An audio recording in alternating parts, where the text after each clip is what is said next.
सैन्य आणि पोलीस भरतीमध्ये 35 वर्ष अविश्रांत सेवा देणारी महाराष्ट्रातील एकमेव संस्था म्हणजे आदर्श करिअर अकॅडमी। तब्बल 22,000हून अधिक यशस्वी विद्यार्थी इयत्ता 8वी ते 12वी साठी विशेष तयारी वर्ग, स्वतंत्र अभ्यासिका, अनुभवी शिक्षक, मुलींसाठी स्वतंत्र राहण्याची सोय। प्रवेशासाठी संपर्क आदर्श करिअर अकॅडमी, बहादूरवाडी, तालुका वाळवा, जिल्हा सांगली।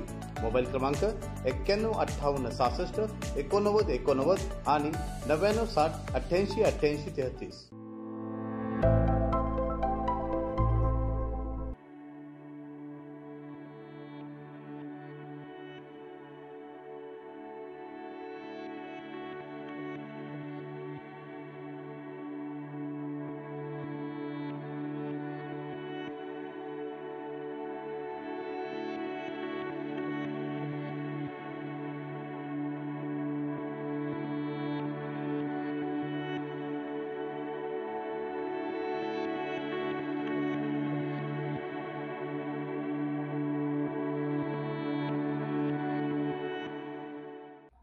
पहलगाम येथे झालेल्या दहशतवादी हल्ल्यानंतर त्याचे पडसाद संपूर्ण देशभरात उमटल्याचं पाहायला मिळालं। कोल्हापुरातील ऐतिहासिक बिंदू चौक इथं राष्ट्रवादी शरदचंद्र पवार गटाच्या कार्यकर्त्यांनी या दहशतवादी हल्ल्याचा तीव्र निषेध केला। तसंच हल्ल्यात मृत झालेल्या पर्यटकांना मेणबत्ती लावून श्रद्धांजली वाहण्यात आली। यावेळी कार्यकर्त्यांच्या जोरदार घोषणाबाजीने परिसर दणाणून गेला होता।